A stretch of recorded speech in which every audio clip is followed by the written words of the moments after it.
Namaskar. Very warm welcome to all the viewers, learners and students in this live interaction of CIT and CRT. I am Renu Bhatt with you all and you are watching us live on eVidya channel, channel number 11. And apart from this channel, you are with us on our YouTube channel as well, that is ncertofficial official. अपने सभी देखने वालों को हम बता दें कि इस सत्र में हम बात करेंगे 11th स्टैंडर्ड के केमिस्ट्री के स्टूडेंट्स के लिए और जिस टॉपिक पे हम बात करने वाले हैं वो है स्ट्रक्चर ऑफ एटम। इस पर आपको डिटेल इन्फॉर्मेशन देने के लिए हमारे एक्सपर्ट हमारे साथ जुड़ चुके हैं। So without any further delay चलिए हम उनसे मुलाकात करते हैं। आप हैं miss Swati Bedekar, you are director from Vatsalya foundation Gujarat. Very warm welcome ma'am, स्वागत है आपका। हेलो। और इससे पहले कि हम ये सत्र शुरू करें, हम अपने सभी देखने वालों से साथ शेयर करना चाहेंगे वो सभी माध्यम जिनके द्वारा आप अपने सभी क्वेरीज बच्चों हम तक पहुंचा सकते हैं। इन केस अगर आपकी कोई क्वेरी हो, आप इस चैप्टर में अटक गए हो स्ट्रक्चर ऑफ एटम की, तो आप अपनी सभी क्वेरीज के साथ, डाउट्स के साथ हमें कॉल कर सकते हैं हमारे टेलीफोन नंबर पर जो है 8800440559। Either you can drop a mail as well. हमारा ईमेल एड्रेस है dth.class11@cit.nic.in। और अगर आप हमारे YouTube चैनल पर यानी कि ncertofficial YouTube चैनल पे, then you have to go to the live chat box and then only you can drop your comment out there. ये सबसे तेज़ माध्यम है हमसे जुड़ने का और हम चाहते हैं कि ज़्यादा से ज़्यादा संख्या में आप अपने सभी क्वेरीज़ के साथ हमसे जुड़े, क्योंकि हम ये सत्र सिर्फ आपके लिए लेकर आते हैं, तो आपका पार्टिसिपेशन हमारे लिए बहुत ज़रूरी हो जाता है। तो चलिए अपने हम एक्सपर्ट के पास चलते हैं। स्वाति मैम, हम आपके पास आएंगे और हम आपसे जानना चाहेंगे आज का जो हमारा टॉपिक है स्ट्रक्चर ऑफ एटम, क्या एग्जैक्टली कंटेंट है आपके पास हमारे सभी लर्नर्स के लिए ma'am? Hello everyone. See, this is a physical chemistry lesson from standard 11 और ये काफी interesting. This chapter is very interesting, which can actually increase your interest in science. At the same time, this is quite a complex chapter. Okay. Because as no one can see an atom, Right. we are talking about the structure of it. So I will try my best. See, the lesson is so big, there is so much content that the entire chapter completing today in one day will not be fair actually. And what I would, since this is a very, very important lesson, I would like to actually work on the concepts, because a lot of things are conceptual and I would like to work on those concepts, giving a lot of examples, explaining them, the terms. So your base is perfect, and you know, just like atom is a building block, the smallest building block of any object, even your basics become like, you know, they strengthen up and you're able to do the entire lesson easily later on. Yeah, that's what I'm going to talk about. So ma'am, it's quite interesting to know that the chapter itself, structure of an atom itself, very complex chapter as well as it's quite interesting chapter. तो हम आपसे request करेंगे कि ma'am इस chapter की और इस session की शुरुआत की जाए ma'am. So hello students, I hope all of you are well. You're just coming out of a festival time. And now is the right time to start thinking about your studies. And let's begin with this particular chapter, structure of an atom.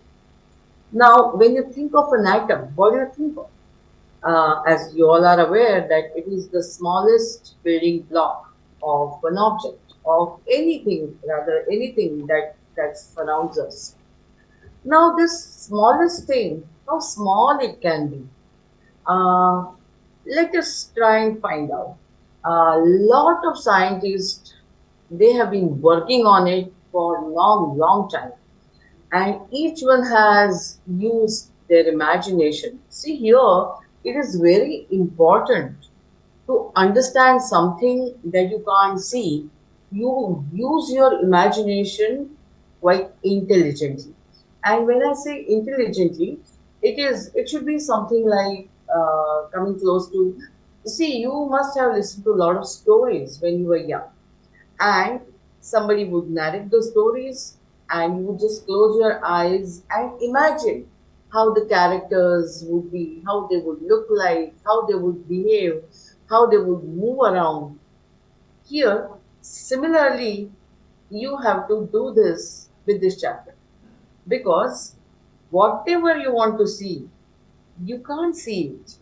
And at the same time, you must also salute all those stalwart scientists who, without seeing an atom, because see, electronic microscopes came very, very later, but without seeing an atom, these scientists, you know, they just imagined how it looked, how what was the structure of it, what was the number of it, and today, almost every scientific discovery or every scientific innovation,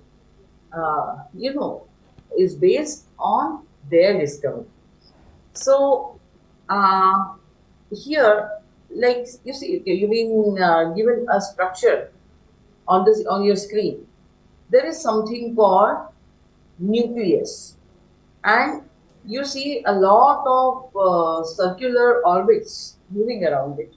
And in these orbits, you find electrons. In the nucleus, there are protons and neutrons. Now, you have studied all of this somewhere in standard 9. So let me just, revamp it, gather it. Like, this is how you have learned so far the atom looks like. And you're also aware that neutron is a neutral particle, proton is having positive charge, and the electrons that are moving around it have negative charge. That is electric charge I'm talking about, which is depicted in the picture to the side.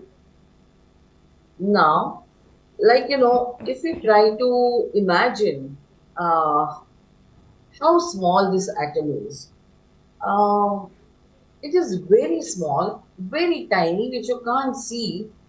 But now let us find out how small it can be. Suppose there is this ball in my hand, okay, and for this size of a ball, which is, if you think this is a nucleus of an atom, which contains protons and neutrons, then the electron orbits which are shown around it, where would they be? For this size is something like around 3 inches or 5 centimeters, 6 centimeters. The electron orbits would be somewhere 5 kilometers away from this. You can imagine the radius of this nucleus would be 5 kilometers. So, in the 5 kilometers surrounding area, it can encompass almost one full town. So, this much space is there between the nucleus and the electrons that are moving around it. So, now just shrink this something to something which you can't see. Okay, and this is how you will find between the nucleus and an electron, there is a complete empty space. That means something can go and come out of it very, very easily. And this is what is Rutherford model of an atom. This particular structure was given first depicted by scientist called Rutherford.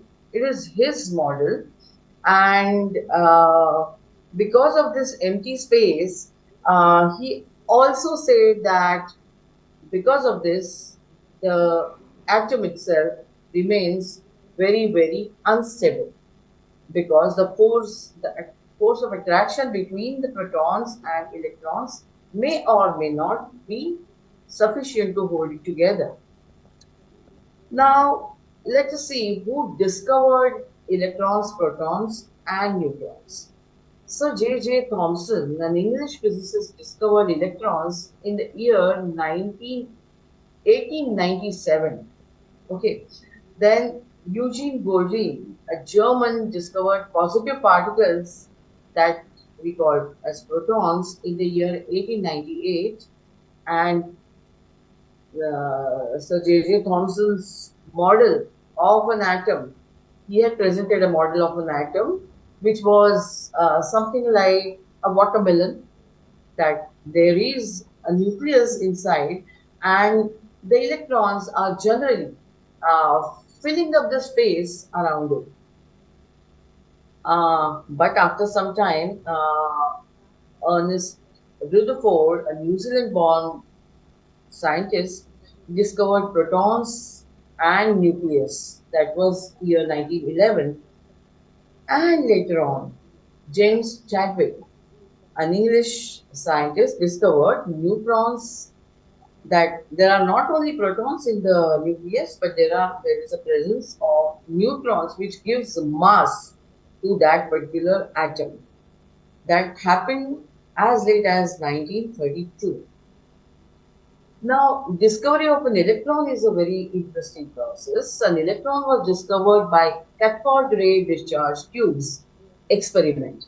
Now, here we don't have this what you call an experimental setup, but definitely I will try and explain to you with a picture. A cathode ray tube is made of glass containing two thin pieces of metal called electrodes. Now you have very well seen it, so you'll be able to, after seeing the picture, you'll be able to imagine it.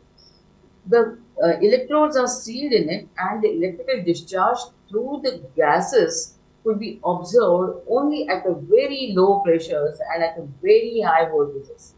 The pressure of different gases could be adjusted by evacuation.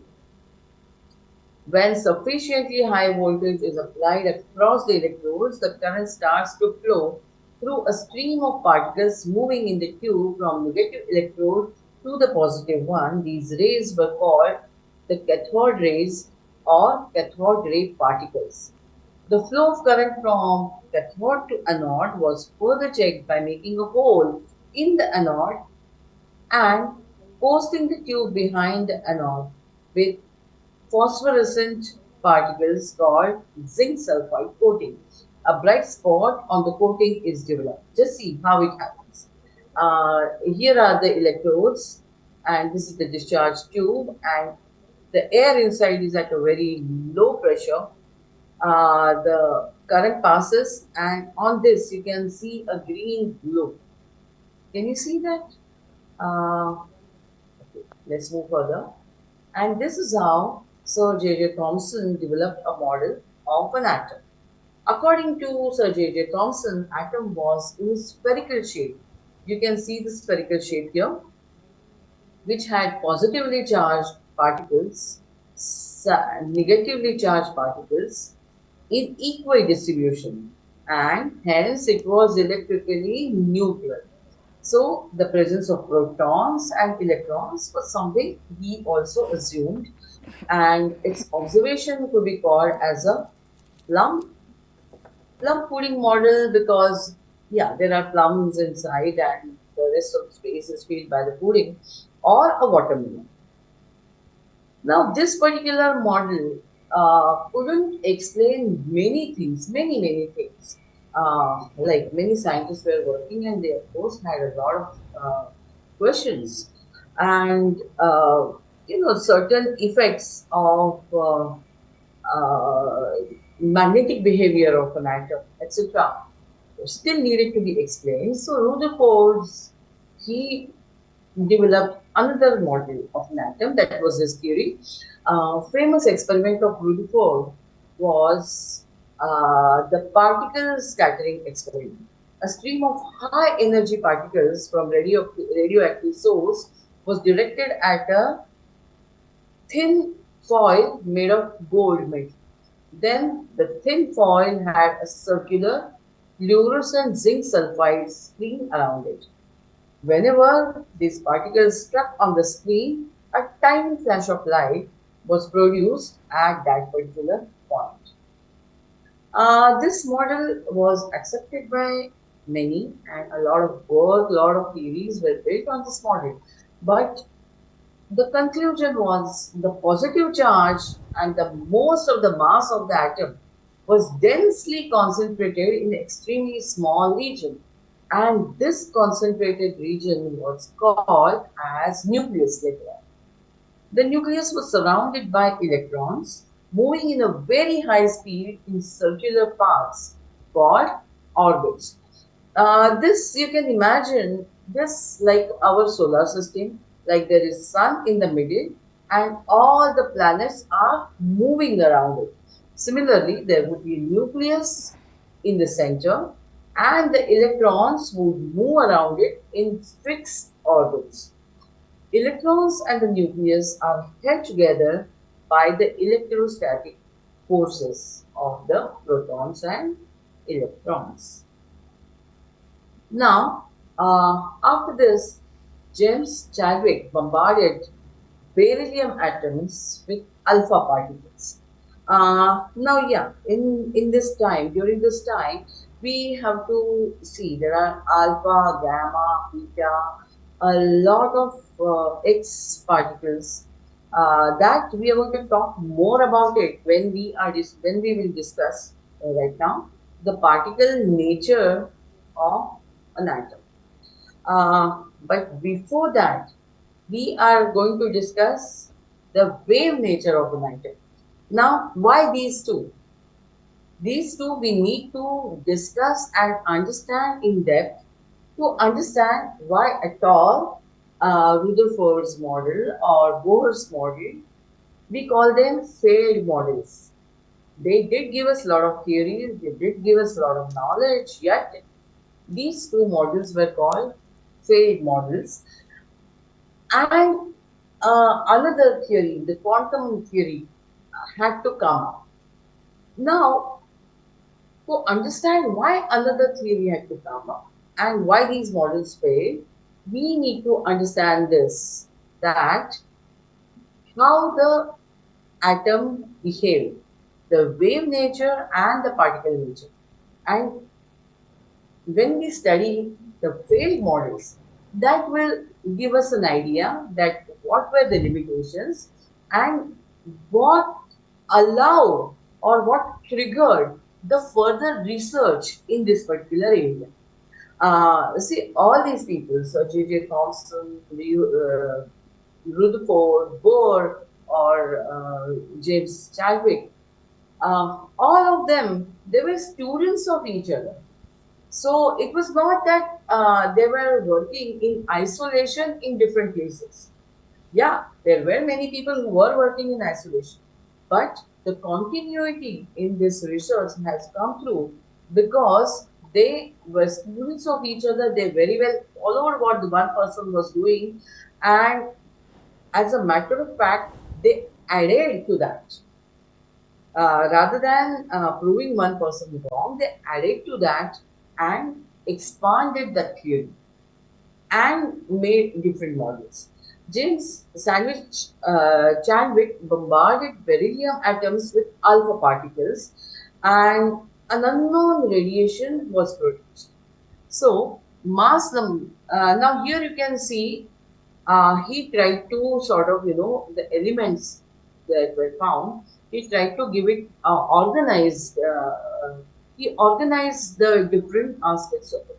Like X, there's the symbol. A is the mass number, that is number of protons and neutrons present in the atom, and the atomic number. Z is the atomic number, which is number of protons in atom. That is the atomic number. Like you can see the carbon atom there, which has atomic number of 6, and its mass number is 12. That is protons plus neutrons, and there are 6 electrons moving around it in that particular atom. Now this is the experiment. These are the alpha particles being bombarded on beryllium. The neutrons particles, they remain and the protons move out. Now this is where we need to discuss wave nature of electromagnetic radiation. Um, Now, you know, an atom and the electron, particularly in an atom, is responsible for electricity being produced from that. But it also has a magnetic field, and these things together, and then we call there is empty space. All of this needs to be put in some kind of format to understand the structure or the how atom behaves in different situations. Different situations could be different pressure, different temperature, etc., etc. But let us understand first the wave nature of an atom. And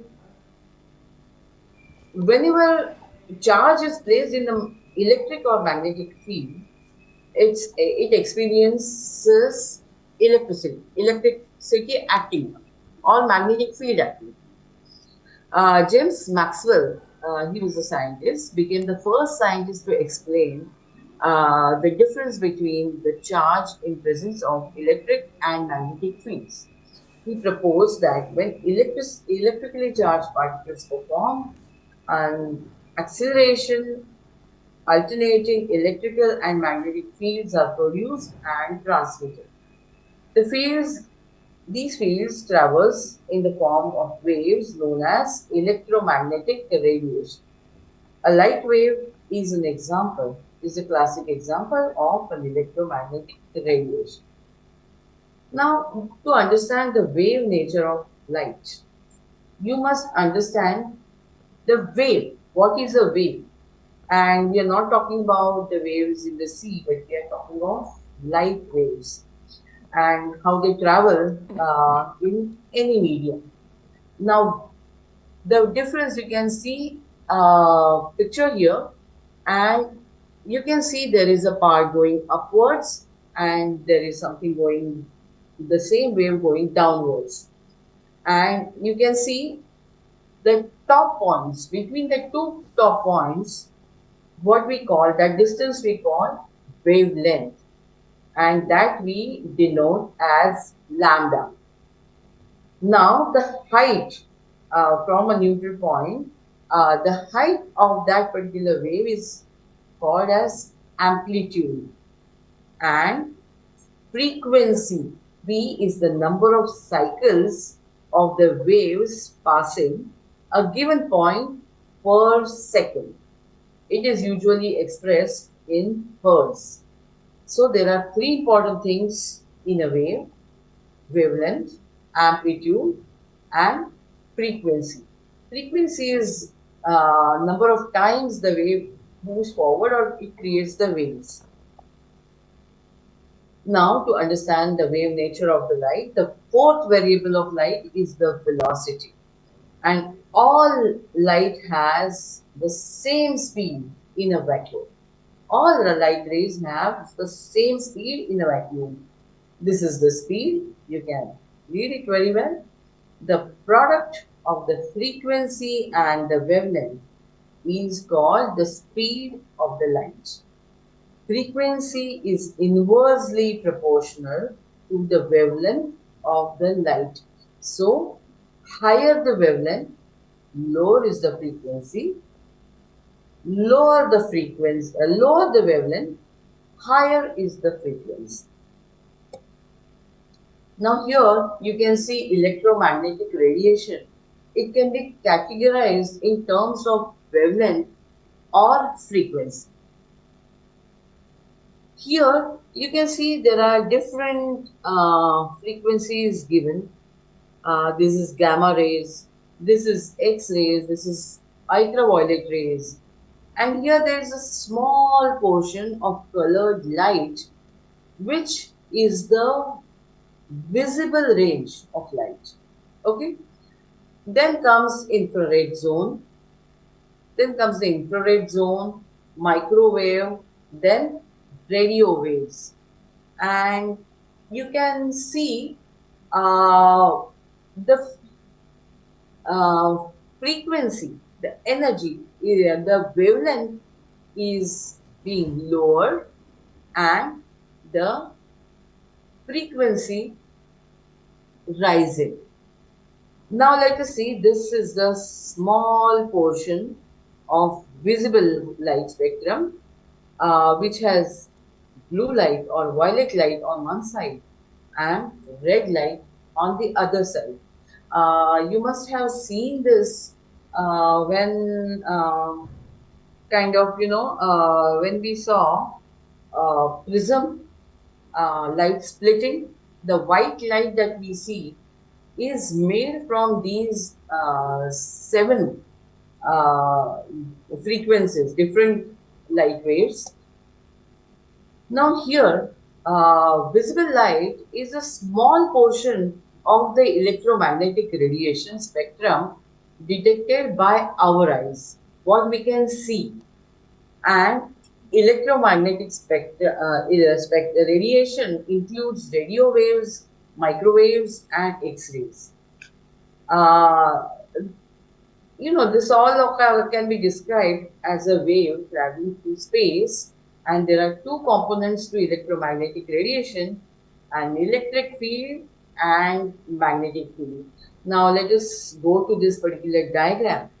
Can you see this blue colored electric field? And exactly perpendicular to that is a magnetic field. You can see these two are in different planes. The amplitude is the same, the wavelength is the same, the frequency is the same. Yet, what is different? They are in two different planes which are perpendicular to each other. Now, there is one more interesting point, that these two fields move or propagate in one direction, and that direction is perpendicular to these two planes.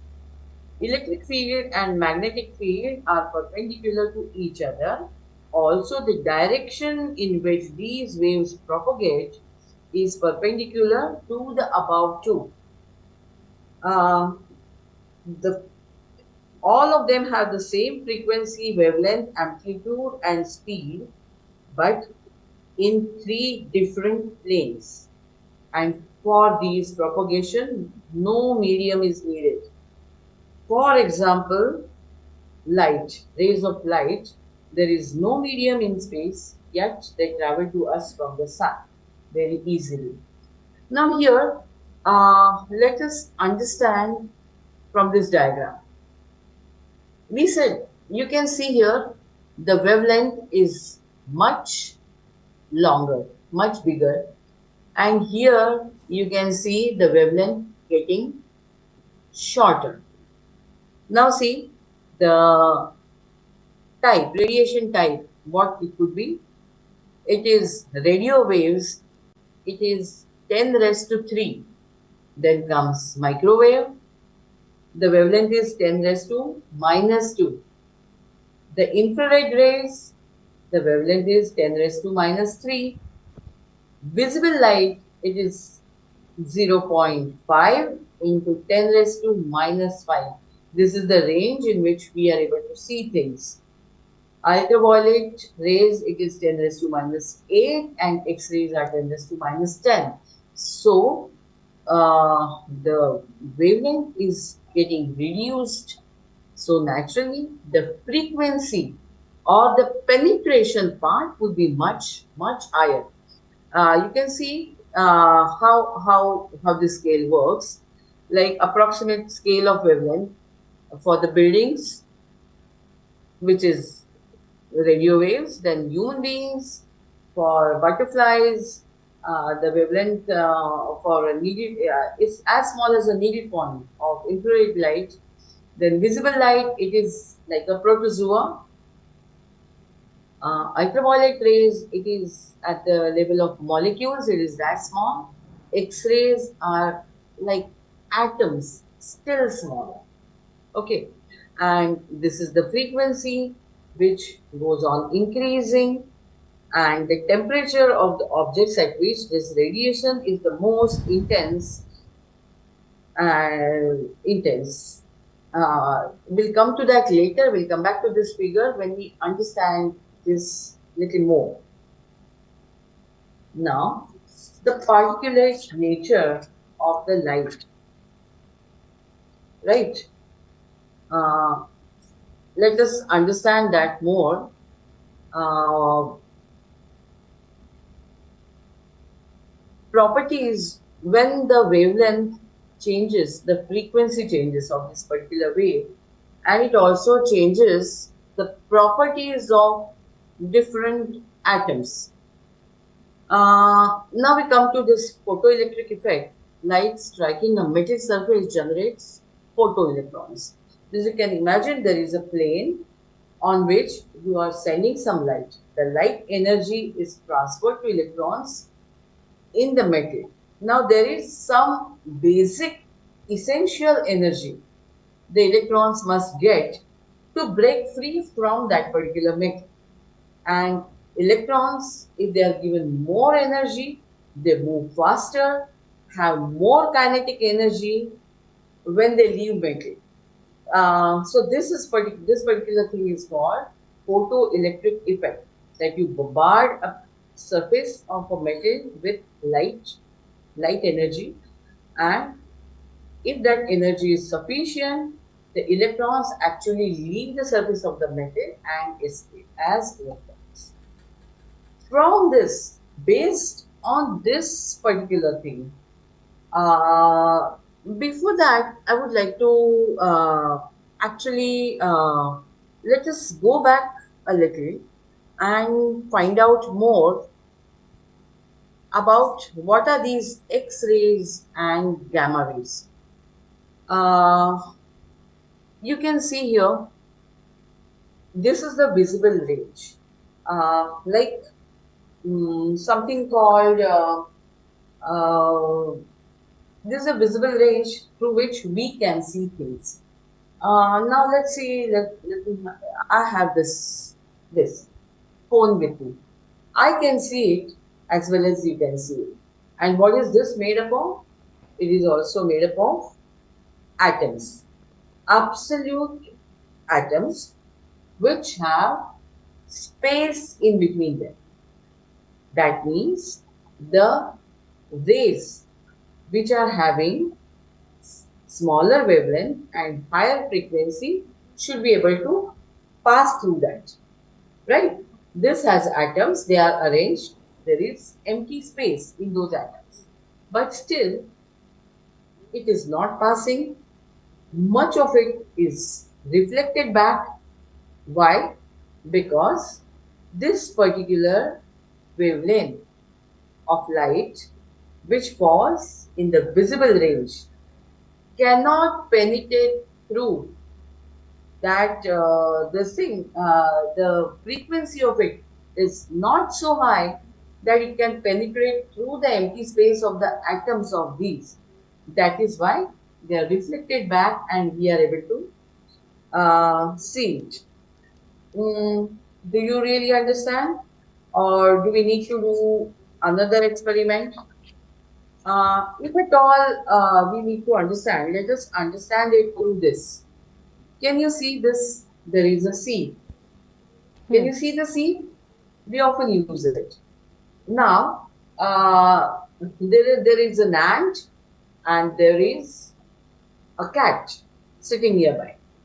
If I tell an ant, just go through this, will she be able to go through? Yes, she will. But if I ask a cat that try and go through this, will she be able to go through? No. That is how it is. The cat will say, oh, the pores in here are not big enough that I can pass through it.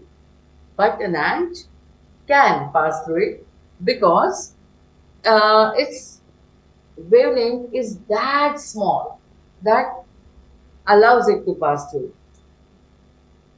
If you don't understand this also, just try to see here.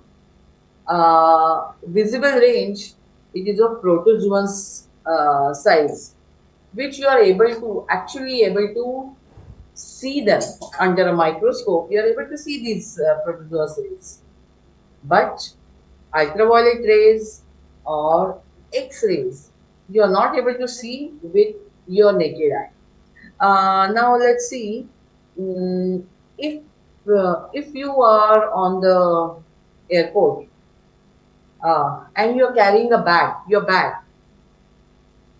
If I tell you that you tell me what is inside the bag with naked eye, will you be able to? That if I'm not opening the bag and you have to tell me what is inside it, you won't be able to tell.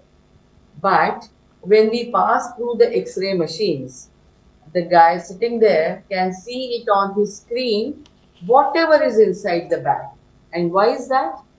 Because X-rays have that small wavelength which can pass through the empty space between the atoms of that particular bag and can tell you actually what is inside, what is inside the bag.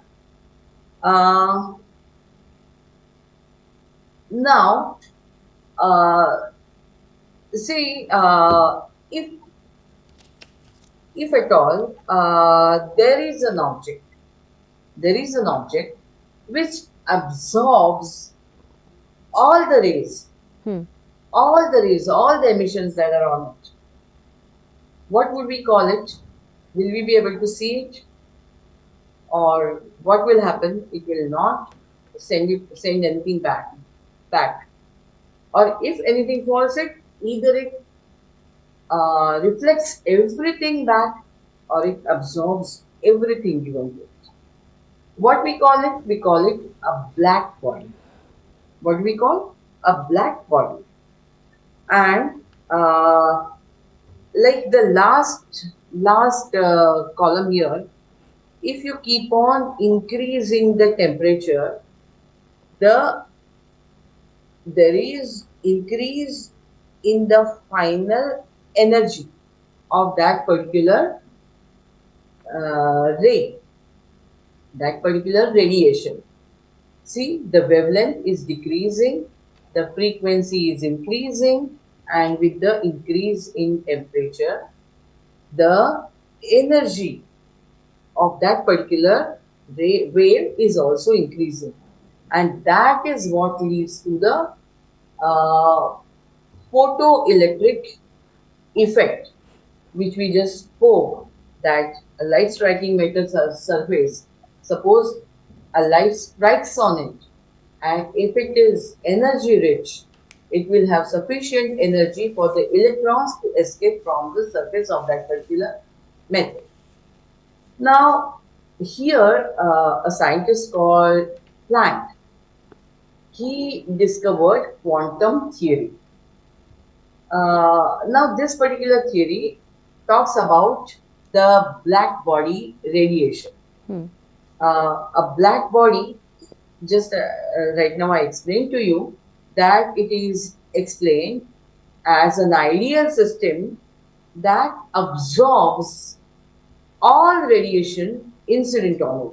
Whatever radiation falls on it, it absorbs everything. The electromagnetic radiation is emitted by the black body is called black body radiation. From the black body experiment, Planck did this experiment, and now there are various graphs in it for us to understand, but we will really have to go in details to understand that. Uh, Maybe we in today's lecture we will not be able to discover it, but you remember one thing, this is an ideal situation where the entire radiation it is absorbed, or all of it is reflected or given away, radiated back. But in reality, nothing like a black body exists. So far,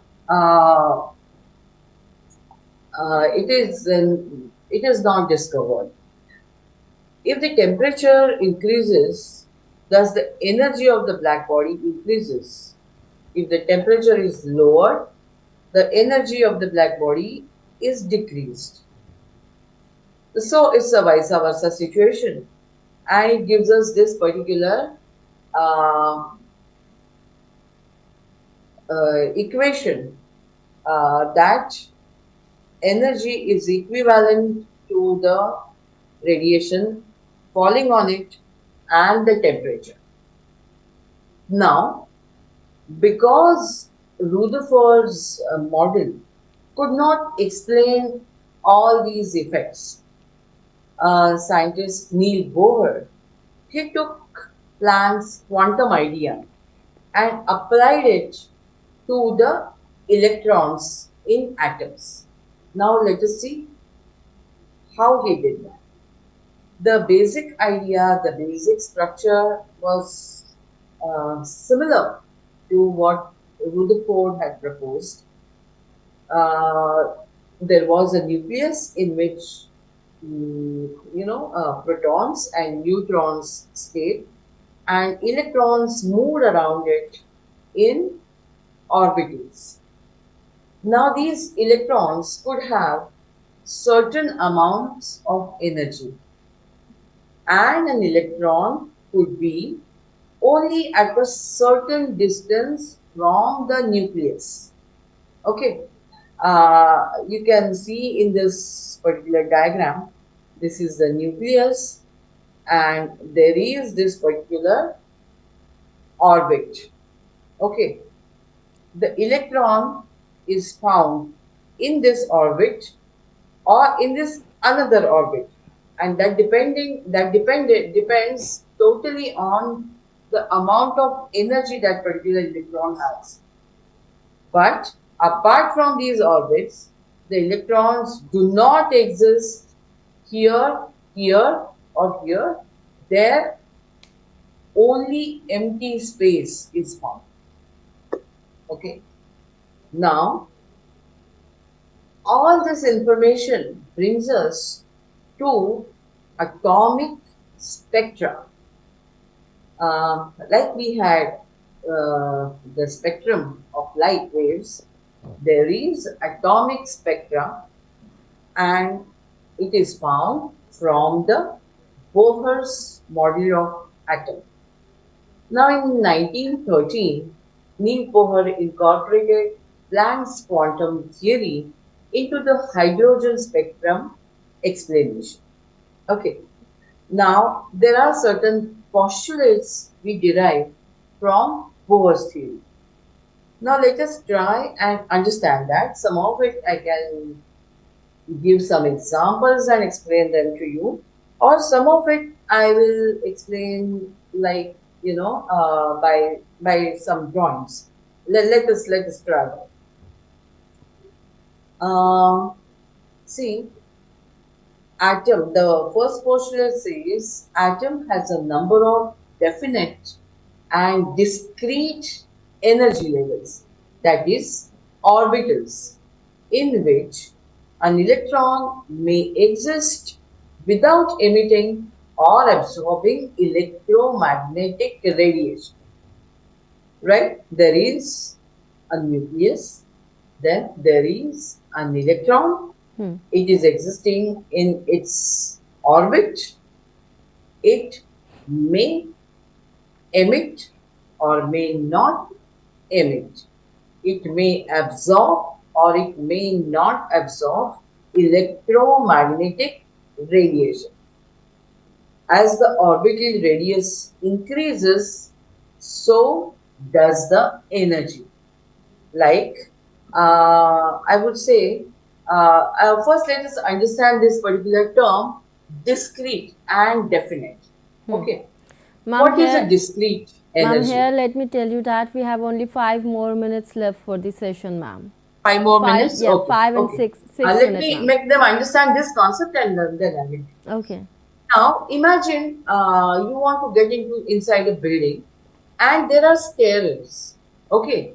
So, when you climb up those stairs, you are either on first step, second step, third step, or fourth step. but you are nowhere in between those two steps. You can't be somewhere in the air hanging. Either you are on the first step or you are on the second step. So that is called the discrete position. And when you are on the ramp, wherever you may be on that particular ramp, you definitely can tell what is your position there. So it is called continuous, uh, continuous position. Okay. So as the orbital radius increases, now if there is anything discrete energy, if the electron is not in the first or second or third or fourth orbit, you cannot tell what is its energy, but if it's a continuous process of shifting from one orbit to another orbit, let's see how that happens, and the rest of it we'll keep it for the next lesson. Now, this atomic spectra particularly, the electron moves in a circular orbit about the nucleus and its motion is governed by ordinary laws of mechanics and electrostatistics. Now, with restriction that the angular momentum of electron is quantized, can only have a certain discrete value. Now, what is this quantum? There is release of energy through light or through any kind of wave. That one time what you release is called a quantum, one unit. And a wave can have more and more quantums. So we call that a wave has these many quanta of energies. That is the plural. But for that particular angular momentum, as I said, this lesson has a lot of physics and a lot of chemistry on it, based on it. Here you need to understand that H is Planck's constant, that is the energy level, velocity of the electron, m is the mass of that particular electron, and radius of that particular orbit. From there we derive this particular angular momentum, and on that depends the total energy of that particular. Now, light of a characteristic wavelength and frequency is emitted when electrons move from higher energy orbit to lower energy orbit. Now, just imagine there is a nucleus, there is first orbit which has energy, which is orbit number 1, and the electrons present there will be at N1. Energy level will be N is equal to 1. And when it moves to outer orbits, it will be N is equal to 2, N is equal to 2, 3 or 4. So there is specific energy of that particular electron, which is denoted as N is equal to 1, 2, 3, 4, whatever. Light of characteristic wavelength and frequency is absorbed when electrons jump from lower energy orbit to higher energy orbit. And this is the origin of absorption spectra. Now, this is how Bohr worked around his model of structure of atom. Now, Bohr's theory correctly explained the hydrogen emission spectrum because it has just one electron. This particular structure and the theory explain everything for one electron. And so there are certain elements which had, or atoms which have just one electron. The theory could explain everything, but this theory fails for all other elements because it is not an adequate theory. Well, a lot more work had to go in to make you understand many things.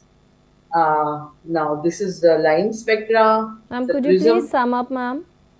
And this is the atomic spectra. Okay, let us learn about the atomic spectra. Like, this is the ground state of energy of an electron, and this is the excited state of high energy of an electron. And from here, the you know there was this thought that it is not only the wave nature of an atom, but also particle nature of an atom that matters. And another study, another theory had to come in, had to be discovered to give us the quantum mechanics. Now, this whole thing about quantum mechanics needs to be discussed in detail at length. So, we are going to do that in the next part of our lecture. Thank you very much. I hope you understood some of the basics in this one.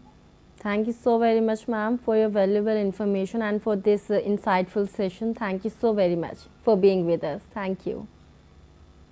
I'm quite sure, dear learners and viewers, this session would be beneficial for you all. And before I wrap up this session, let me share a very important piece of information with you all regarding NCERT's textbooks. NCERT's textbooks for the academic year 2023-24 are available throughout the country, and these textbooks may be purchased directly from NCERT sales counters located at New Delhi, Ahmedabad, Bengaluru, Kolkata and Guwahati. These sales counters will be functional on all the weekdays, including all the gadgeted holidays, Saturdays and Sundays as well, from 9:30 a.m. to 6 p.m. You may also purchase those books online from our website, that is ncertbooks.ncert.gov.in, and these books will be delivered at your doorsteps with no delivery fees. And if you want the soft copy of all those books in PDF version, it can also be downloaded online for free from NCERT, Diksha, Pathshala website and from our mobile app as well. We would request you to visit our website, that is ncert.nic.in, to know more about the authorized vendors.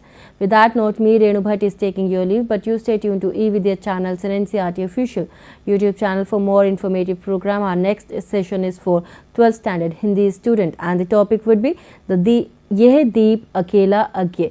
और हम आपसे मुलाकात करेंगे, एक छोटे से break पे जा रहे हैं अभी। फिलहाल मुझे रेणु भट्ट को दीजिए अनुमति। नमस्कार।